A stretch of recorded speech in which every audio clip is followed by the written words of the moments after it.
এখানে আল্লাহ রাব্বুল আলামিন প্রথমেই বলেন, তুমিনুনা বিল্লাহি ওয়া রাসূলিহি ওয়া তুজাহিদুনা ফি সাবিলিল্লাহি বিআমওয়ালিকুম ওয়া আনফুসিকুম যালিকুম খায়রুল লাকুম ইন কুনতুম তা'লামুন।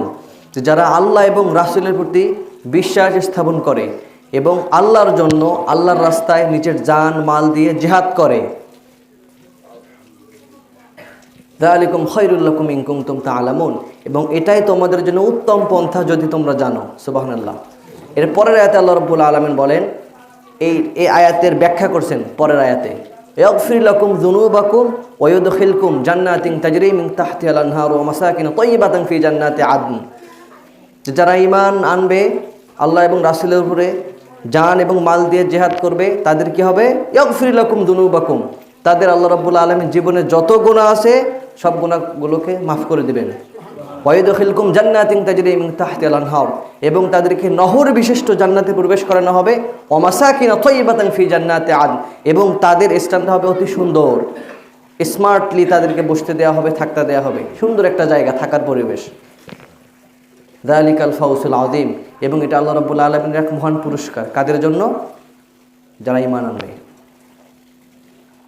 তো এখানে তিন শ্রেণীর লোকের কথা বলা হয়েছে, না তিনটা ক্যাটাগরির কথা বলা হয়েছে। নম্বর 1, তুমিনুনা বিল্লাহি ওয়া রাসূলিহি, যারা আল্লাহ রাব্বুল আলামিনের প্রতি ঈমান আনবে এবং রাসূলের প্রতি ঈমান আনবে, বিশ্বাস স্থাপন করবে, তাদের জন্য রয়েছে জান্নাত।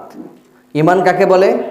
আয়েশা রাদিয়াল্লাহু আনহা বলেন, মনোযোগ দিয়ে শুনুন, ঈমান কাকে বলে?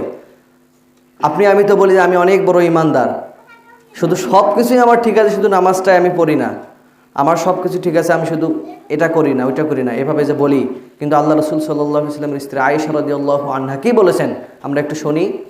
উনি বলেছেন যে যদি তোমাকে ভালো কাজ ভালো লাগে, খারাপ কাজ খারাপ লাগে, তবে বুঝে নিও যে তোমার ভিতরে ঈমান আছে। সুবহানাল্লাহ পড়েন।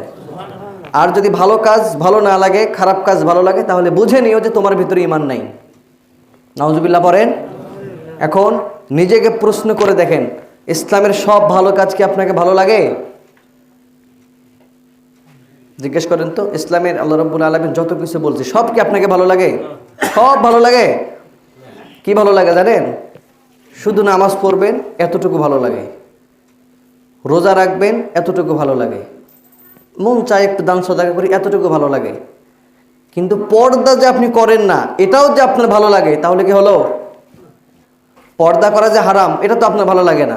ইসলামের ভালো লাগাগুলো আপনার ঠিক আছে, হ্যাঁ এটা ভালো এটা ভালো সব ভালো, কিন্তু যেটা খারাপ এটা আপনার কাছে খারাপ লাগে না, তার মানে বুঝতে হবে আপনার ঈমান নেই। বেপরদায় চলাফেরা করে আপনার ভালো লাগে, আপনার ভিতরে ঈমান নেই, আমার ভিতরে ঈমান নেই। মানুষকে অনেক পরিবর্তনের কথা বলি, মানুষের অনেক বিচার সালিশ করে বেড়াই, আমার ভিতরে পরিবর্তন নাই, আমার দলের ভিতরে পরিবর্তন নাই, আমার পরিবারের ভিতরে বিচার নাই, আমার ভিতরে ঈমান নাই। সুদ ঘুষ খাওয়া হারাম, সুদ ঘুষ দিয়ে যে টাকাটা আমরা উপার্জন করি, এই টাকাটা দান করতে ভালো লাগে, কিন্তু এই সুদ ঘুষ যে আপনি ভক্ষণ করলেন এটাতে আপনার খারাপ লাগে না, তার মানে আপনার আমার ভিতরে ঈমান নেই। তাহলে এখন যদি আপনি ঈমানদার হতে চান, সুদ ছাড়তে হবে। ঈমানদার যদি হতে চান, ঘুষ ছেড়ে দিতে হবে, মানুষের কাছ থেকে নেওয়া যাবে না, বরং সেগুলোকে বুঝাই দিতে হবে, পাই টু পাই হিসাব করে করে ক্যালকুলেটর চেপে সুন্দর করে এটা বুঝে দিতে হবে। স্ত্রী যে পর্দা করে না, মেয়ে যে মাথায় কাপড় দেয় না, বুকে যে সঠিকভাবে কাপড় দেয় না, এটা আপনাকে বুঝাতে হবে। যদি এগুলো বুঝাতে পারেন, এই খারাপ কাজগুলোকে যদি ধীরে ধীরে যতদিন বেঁচে আছেন যদি খারাপ লাগাতে রূপান্তরিত করতে পারেন, আর ভালো লাগাগুলোকে যদি আপনি ভালো লাগাতে রূপান্তরিত করতে পারেন, তাহলে আপনি ওই দিন হবেন প্রকৃত মুমিন, কামিল মুমিন হবেন, আপনি পরিপূর্ণ মুমিন হয়ে যাবেন। তো এই প্রকৃত মুমিন হতে, আল্লাহ এবং তার রাসূলের প্রতি ঈমান আনতে এখনই আমাদের অনেক পথ বাকি আছে, আছে না নাই? আছে। তো ঈমান আনতে হবে প্রথম শর্ত আল্লাহ এবং রাসূলের উপর। আল্লাহ রাব্বুল আলামিনের উপর ঈমান আনাটা হচ্ছে আল্লাহ রাব্বুল আলামিন যতটা বিধান দিয়েছেন প্রতিটা বিধানকে মানা ঈমান।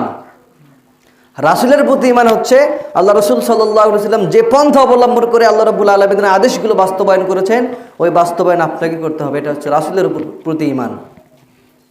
আপনি যে মুসলিম, আপনার ভিতরে কতটা সুন্নত আছে দেখেন তো।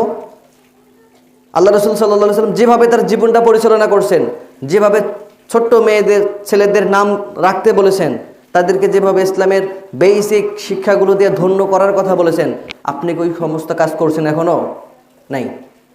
শুধু মসজিদে আসার সময় টুপি মাথায় দিয়ে শেষ সুন্নত। পরিবারে যে সুন্নত কায়েম করতে হবে, সব কাজ যে করতে গেলে স্ত্রী সন্তান সকলকে নিয়ে মশওয়ারা মানে পরামর্শ করতে হবে, এটাও সুন্নাহ। খাওয়ার সুন্নাহ রয়েছে, বাথরুম, প্রস্রাব, পায়খানা, ইসলামের আপনার জীবনে যতটা কাজ আছে প্রতিটা কাজ সুন্নাহ মোতাবেক করতে হবে। এটা আমরা মনে করি যেটা আমার কাজ না। টুপি পরা হুজুরের কাজ, দোয়া করা হুজুরের কাজ, এইটা হুজুরের কাজ, ওইটা হুজুরের কাজ, এভাবে সব কিছু আমরা হুজুরদের উপরে ঢেলে দিয়েছি। আপনার আমার উপরে কোনো দায়িত্ব কি নাই বলেন তো? প্রকৃত যদি মুমিন হতে চাই, যদি আল্লাহকে বিশ্বাস করতে চাই, তাহলে শুধু মুখে বললেই হবে না, এটা বাস্তবায়ন করতে হবে। আপনি একজনকে শুধু মুখে ভালোই বাসেন, কিন্তু কর্মের মাধ্যমে এটা আপনি প্রকাশ করেন, এটা কি হবে? হবে না। এক লোক, গল্পে শুনেছিলাম, জাস্ট ফর এক্সাম্পল উদাহরণের জন্য বলছি। এক লোকের একটা কুকুর ছিল। কুকুর ক্ষুধায় দুপুরবেলা ছাতি কাঁপাই রোদে কাঁপতেছিল। এক লোক বলল যে ভাই কি সমস্যা? বলছে ক্ষুধা লাগছে। খাবার দেন? কয় খাবার আছে বাড়িতে। আপনার হাতে কি? কয় রুটি। এটা কার জন্য? কয় আমি খাবো। তো রুটিটা দেন, দিলেই তো সে তার ক্ষুধা নিবারণ হয়ে সে হবে, স্বস্তি ফিরে পাবে। কয় না, এটা দেওয়া যাবে না। তাহলে এটা কি তার প্রাণীর প্রতি ভালোবাসা আছে? কুকুর বা বিড়ালের প্রতি কি কোনো ভালোবাসা আছে? নেই। তো তদ্রূপ একইভাবে আপনি যদি আল্লাহকে ভালোবাসেন, আল্লাহর প্রতি যদি ঈমান আনেন, তাহলে অবশ্যই আপনাকে কর্মের মাধ্যমে এটা প্রকাশ করতে হবে কি হবে না বলেন?